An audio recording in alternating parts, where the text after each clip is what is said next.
Planning Center Ninja tactics and updates from the EasyWorship team. That's this week on Making Sunday Happen. Let's do it. This is the definitive podcast for helping you plan, create, and execute dynamic worship experiences at your church. Useful, practical content in the areas of production, worship, communications, first impressions, and more. This is Making Sunday Happen. Hey friends, welcome to the podcast. All right, the big news to share if you've listened to me the last 2 weeks. I have some big news. After 8 years of this podcast, we are bringing it to a very exciting close with episode number 430 of this show.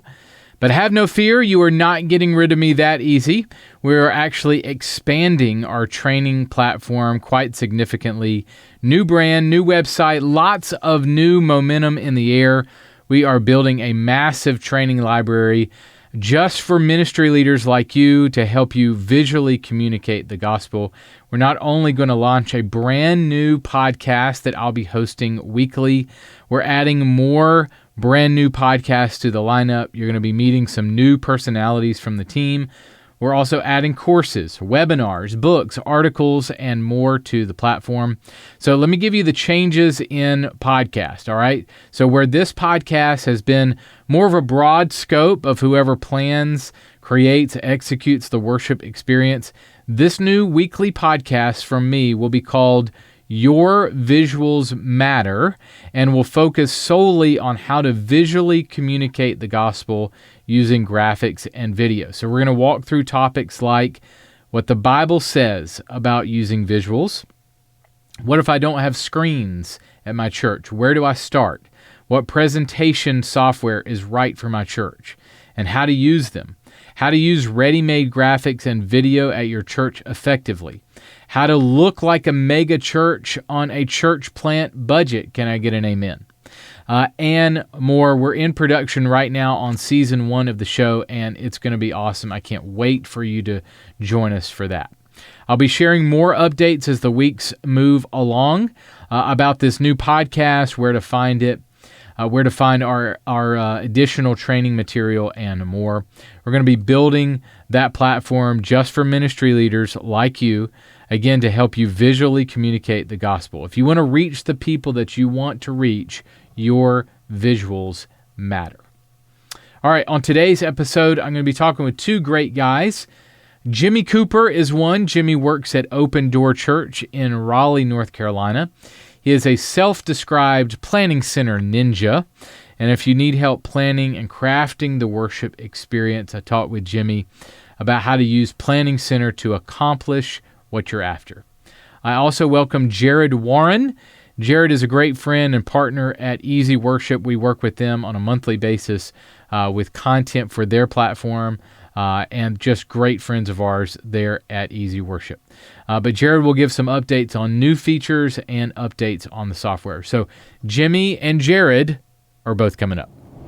Hey, ministry leader, have you ever done anything that people were confused by? I have, and that's what happened in relation to our name here at 1230 Media. We've heard the confusion every time that we've heard questions like, do you spell it out? Is it numbers? Is it letters? There's a colon in there, right? Is this a Bible verse? Is it a time of day? So, spoiler alert, we are changing our name. And here's why. It all started with the best intentions. My wife Katie and I originally wanted a name that described how our company and you do ministry. That it's not about the flash of graphics and video, it's about discipleship. So in Mark 12:30, Jesus summed up authentic ministry by saying it's when you love God and love people. Loving God and loving people is the definition of the Christian faith. It's how we walk out our faith. We couldn't have said it better, so we edited Mark 12:30 down to 1230 Media. We wanted to keep the main thing, that it was about discipleship and spiritual growth and salvation, more than just the flash of graphics and video. But as we grew, the name has been a challenge for those we serve. It's been a challenge for people like you. Well, we've heard you, and we are changing our name, even though we always want to help see change lives and it not just be about being flashy. Our brand new name will ultimately help everyone remember it and create a tighter focus on what we really do well. I know you're ready to know, but our team is not quite ready to reveal our name and our new branding yet. There's a ton of work to prepare for it to be a very clear, organized launch of our new brand. We are so excited to share it with you. That will be coming in the next few weeks. But thank you so much for letting me share this with you. I want to give you a brand new free mini movie for your time. Since we're working on our identity, we thought it would be fun to give you this brand new mini movie all about finding our identity in Christ. It's at 1230media.com/identity, and I want you to use the promo code IDENTITY. Again, 1230media.com/identity, and just put the word identity in the promo code box at checkout to get this video completely free. In a matter of weeks, I'll be sending out a video announcing our brand new name and logo. It is incredible, and you'll be excited to hear how the change will help you visually communicate the gospel. I'll see you then. Hey guys, I'm hanging out with Jimmy Cooper. Jimmy, you're a worship leader from Open Door Church in Raleigh or Durham? North Carolina. Yeah. Awesome. Yeah. Excellent, man. Tell us a little bit about your role there, what you do, and a little bit about the church. Yeah, so I've been there coming up on 6 years, which is the longest I've ever been at a church. And I love it. It's like I've been a part of small church plants, large churches with multiple campuses, and this is like the perfect size for me. We run about 550 and 2 services. I get to know the people. I love it. Full-time there. I'm the worship leader, and a few years ago made a decision to move the associate worship leader to the production director. So now we have a full-time production team, and it's like creative arts team now, and they take care of all that stuff. So I actually don't do any of that. None of the technical stuff. And so I'm learning more about that, but I'm like band, scheduling, team, planning center, doing the best of that as I can. Yeah, so you've done, we're here at SALT, and you've done a workshop all about planning center. Yeah. So you have been deemed the planning center ninja. Yeah. Exactly. For the week, so that's been awesome. So I want to dive into some of your workshop, and let's dive in. Really, we could go really deep here on some technical stuff in Planning Center.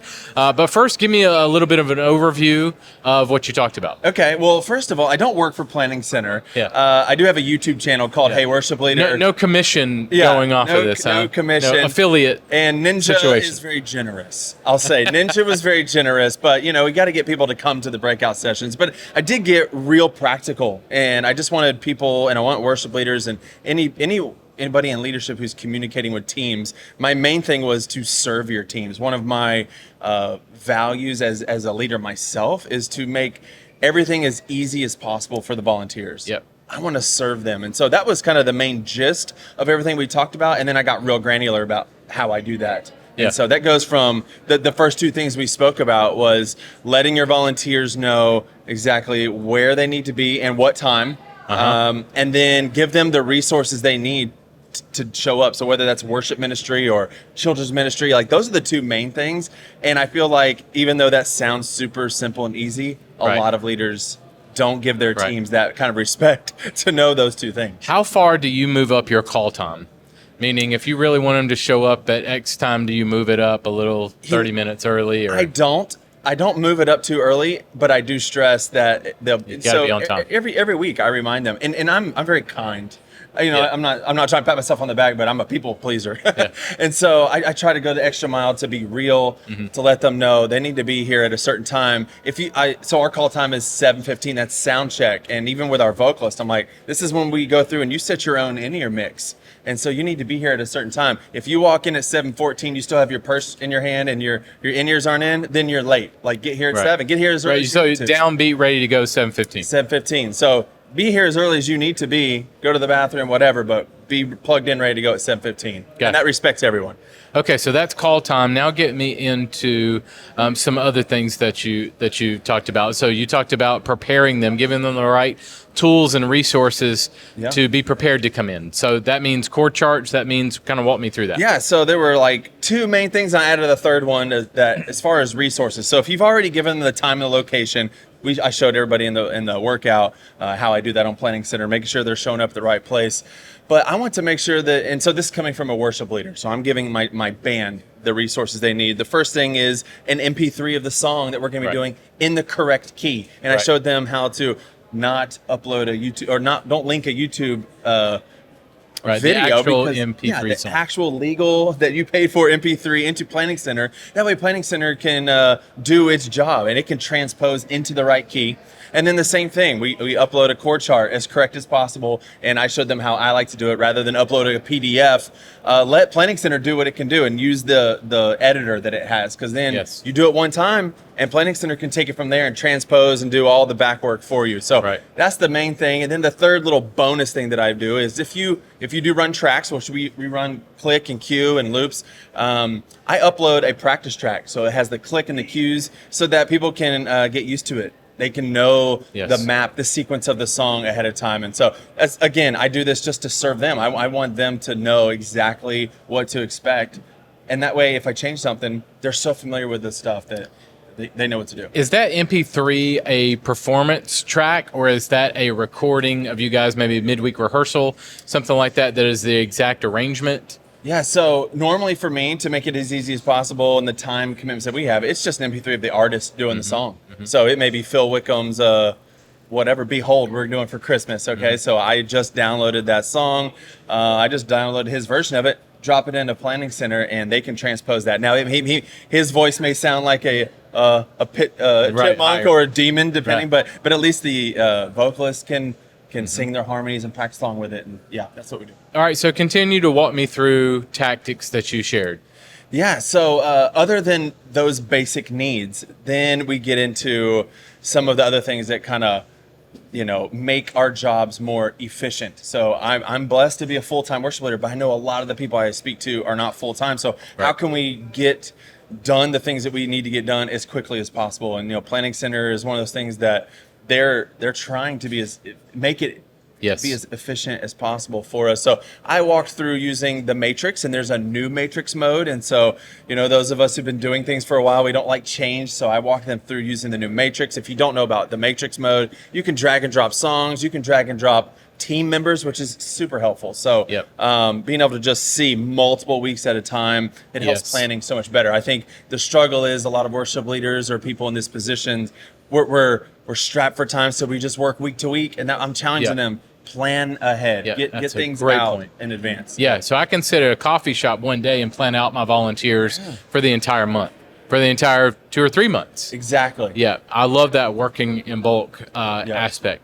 Okay, walk me through some more. What other tips and tricks do you have? Yeah, so there was a couple just little features that I actually learned not that long ago that I'm going to start implementing. One of them was like auto scheduling, which I haven't actually done much of, but there are some. Meaning sending the invites? So you can actually for example, I only have 2 drummers, and so using matrix mode, I would just drag and drop them over. But I'm like, man, I could auto schedule. Planning Center has an auto schedule feature, and so I haven't actually used it that much. I'm going to start using it, but that was something I shared on how to use that if you want to. And Planning Center automatically knows who has blockout dates, which we'll get to in a second. Who has been scheduled the latest. So I'll say, for example, I have like 20 or so female vocalists, and I have not been using the auto schedule. I just do it by memory. And one of my volunteers was like, "Hey, Jimmy, you haven't scheduled me in a long time." And I was like, oh my goodness, I forgot. I didn't forget about her as a person, but I just hadn't scheduled her. And so the auto schedule feature for certain teams may be super beneficial. Yes. Exactly. So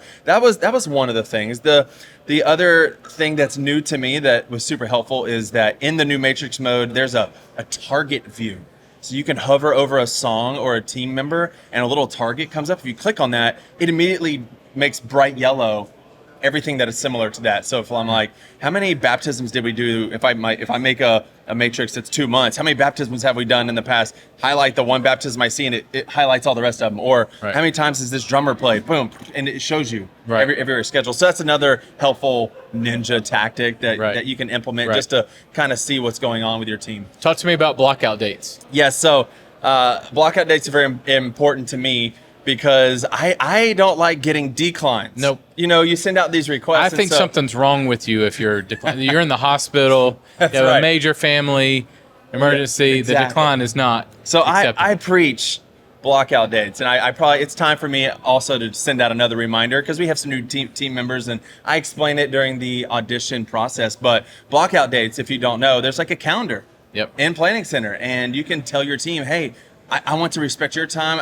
I don't want you to feel like you have to decline. Like, let's make this as smooth as possible. So go through, let me know when you're going to be out of town, and it won't even let me invite you. And we don't have to have this like, oh, I can't do it this week, but I can do it next week. Like, go ahead and plug that stuff in, and I won't even have to try to send you an invite there. That's definitely one of the principles I left with my team. Good. I left at the workshop.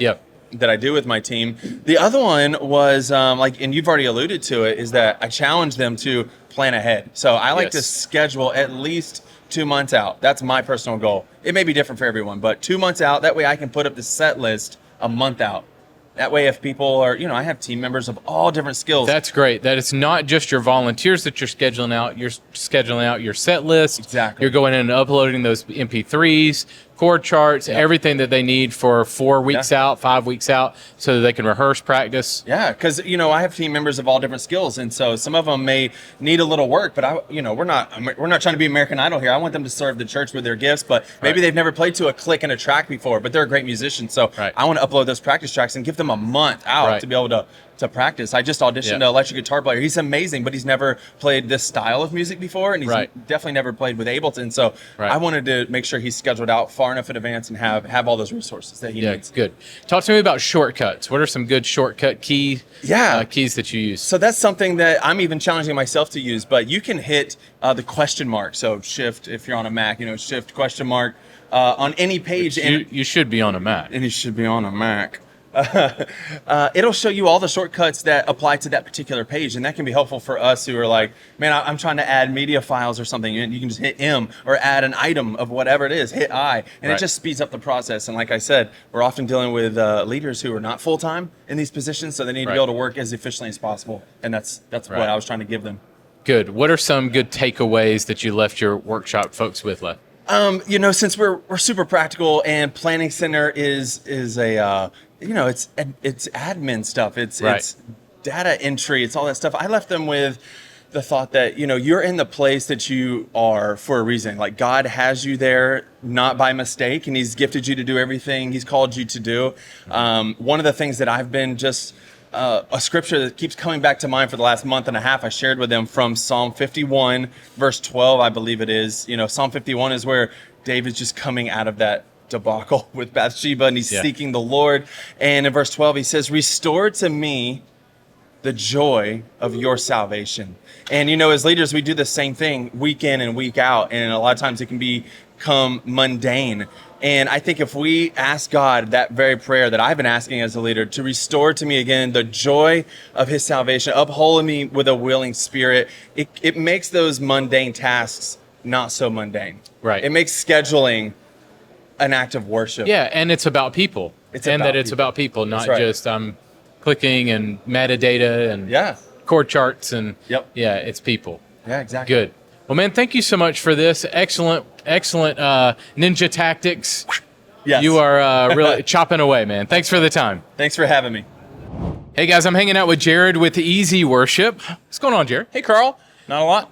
So we did this last year. It was a lot of fun. We kind of talked through updates and things with EasyWorship, things that you guys are doing. So maybe kind of give me an update from the last year. Kind of walk me through some updates of what you guys are going after. Sure. So we've recently put out one of the major releases for our platform. We have a brand new integration with Song Select by CCLI, which we're super excited about. It's making it very easy for churches to just import their lyrics directly into the software. Yep. Because we at EasyWorship are all about making things easier. Shameless plug. I like that.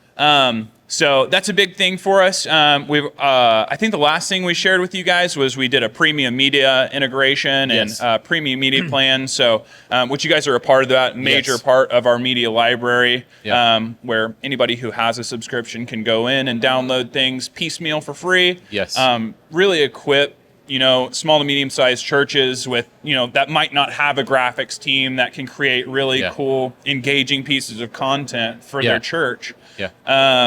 And just be able to grab those down and put them in and get them working right away and, kind of create that element of engagement through live streaming and YouTube and spread the digital presence of the church. That's been a great partnership between us and you guys. There's 9 different product types of title graphics and mini movies and all kinds of stuff that we do a huge chunk of content every month from the 1230 library, and we funnel that into EasyWorship, your premium content. People can go in. So if I'm already a subscriber to the EasyWorship platform, it's all there for me, and I can pull it right into the presentation software. Tell me how I access that through the presentation software. Yeah, so down at the bottom now you have sort of like our premium. You can go directly into your premium media library and download stuff directly in there, and it'll show up in your database down there at the bottom of EasyWorship. And then it's as simple as clicking and dragging it into your schedule. If you've already created songs or created themes, you can just drag them onto there or edit them directly through there. Super quick.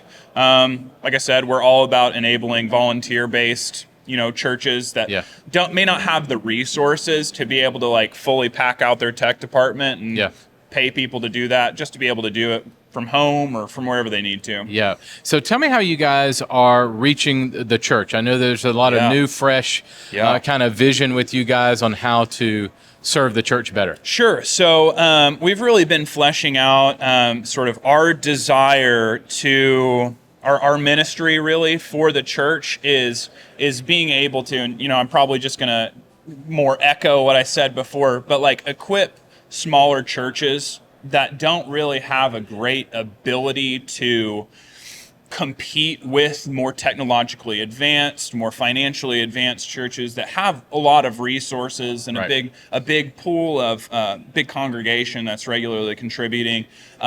Basically to maximize what they're able to do with minimal amount of investment. Because you can see that on our pricing model. Yeah. We're a very affordable pricing model. I've come from a background of other software, and it's like you pay for stuff, and it's like hundreds of dollars a month to do what you need to do, as opposed to like 20.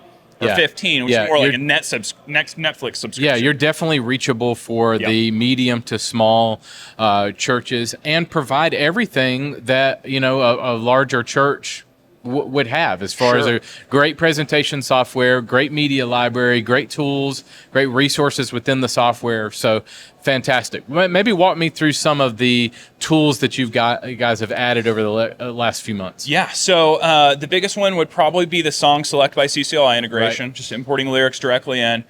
Premium media integration with our media library. So anything you download in there is just directly available. It saves one step of having to go into the web browser and look through everything. Those are the two really big things. Good. Walk me through the roadmap. What's coming? What are you guys looking for? Okay, cool. So we typically hesitate to give too much of the secret sauce away. Right. But we know we are working on cloud integration. Good. So some of the other presentation softwares offer the ability to basically have multiple accounts in different locations. Right. So our dev team's been working on a solution for that. So you can work on it from home or work on it from wherever, and it'll kind of save it across the account level, I think. And then I know that we're working on a Mac version, because that'll be really big for us, and that's something that you and I have kind of talked ad nauseum about in the past, is like how big that would be, just to provide an opportunity to kind of like level the playing field for churches and provide an interesting additional option there in that vertical for people who are maybe not happy with the software that they've been using for a long time, and that the option just hasn't been there to change.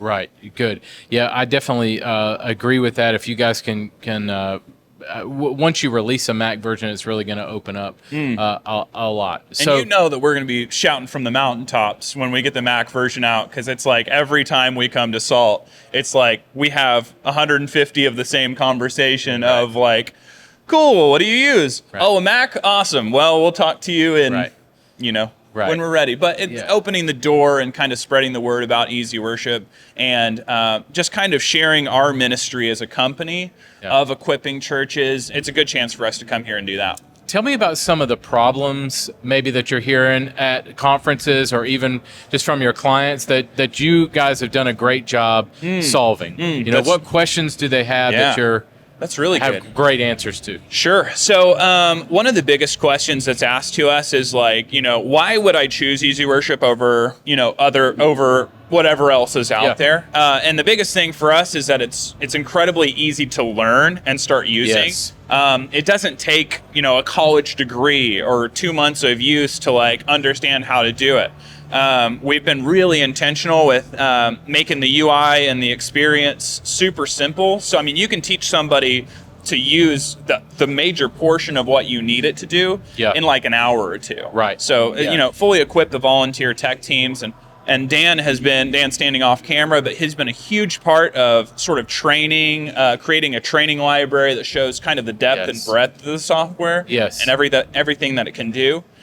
So we've been really intentional over time with that and making sure that, if you want to use it for the base level of things like, we were talking about to maximize that level of investment and return in your time and resources, you can do that. But there's also like a lot of features in there that are really advanced that, like MIDI cues and automation. And we actually had a really good conversation with a bigger church this morning about that. So yeah, good.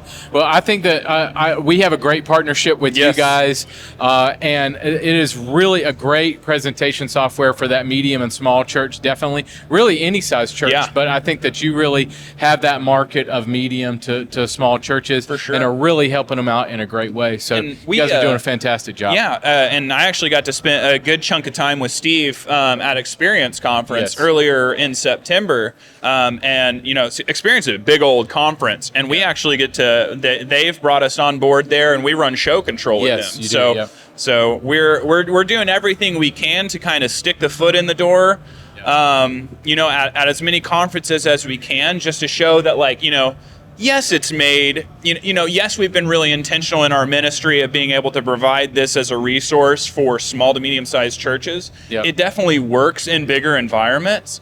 And we're taking it to the biggest stage there is. Right. Conferences where, they put $200,000 to $300,000 into the technology budget. And we're like, you know what? We're going to come and do it for free because we really want to enable you guys and show you that this is something that we can keep pace with any solution that you have. Right. That's awesome. Well, you guys are doing a fantastic job. Thanks, man.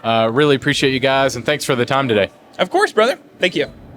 Hey guys, since we are wrapping up production on this podcast, I thought it'd be fun each week in our final few weeks together on this show to share some of our highlights, to share some of our 5 questions segments that we've had with folks over the years, where we just ask them 5 random questions about either the topic they're on the show for or just to have some fun.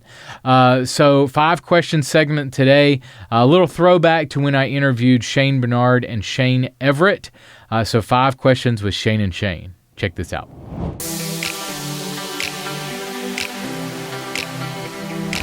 What is one thing that worship leaders could do in their personal life that would make them better at church or on stage? Read the Bible. Yeah. Okay. All right. What is the most cringeworthy song that you guys have ever written or recorded? Is there a song that you want us to burn all the copies of? Yeah. Butterfly on the freeway. That's it. Spashed his wings and broke his back. What was that song called? Yeah, that one. Butterfly. The Butterfly song.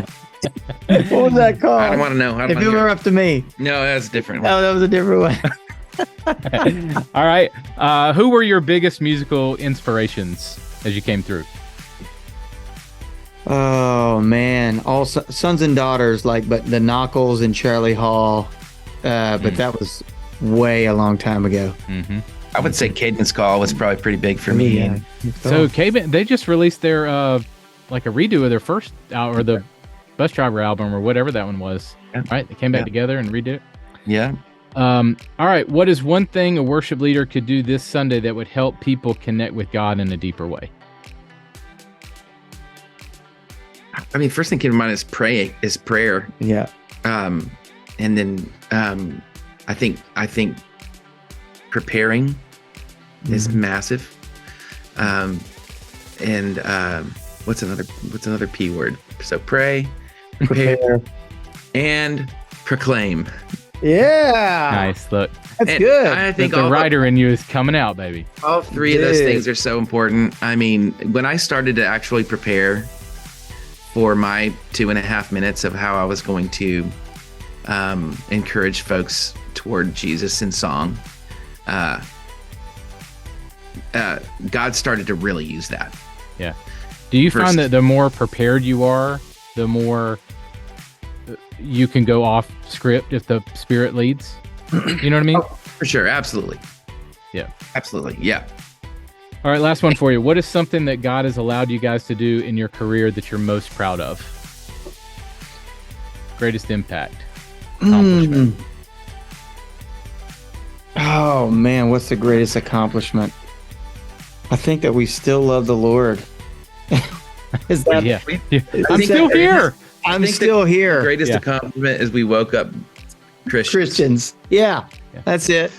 That's it. That's it. Yeah. Good. Yeah. Well, thank you guys so much for your time. Really appreciate all this insight, and just so grateful for both of you. And thanks for coming on today. Love it. All right, brother. Appreciate you. The show notes for this episode are available now at makingsundayhappen.com.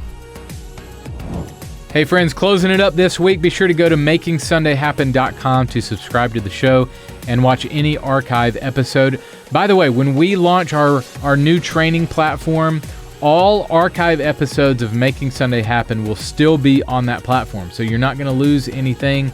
All access to that show will be there, to this show and more. So we're launching brand new podcasts, brand new courses, webinars, all of that. But this podcast will live on as a classic podcast on our new training platform. So I'll let you know all about the details in the coming weeks. So hang with me for that. All right, next week on the show, we're going to be talking about storytelling and the power of creative communication. I welcome 3 guests, Jason Dyba, Matrell Harris, and Sarah Gerard, all on the podcast next week. All right, we'll go out there and create some incredible worship experiences at your church this weekend. I'll catch you next week. Making Sunday Happen is a production of the ministry of 1230 Media. For show notes, archive episodes, and more free resources for your church, visit makingsundayhappen.com.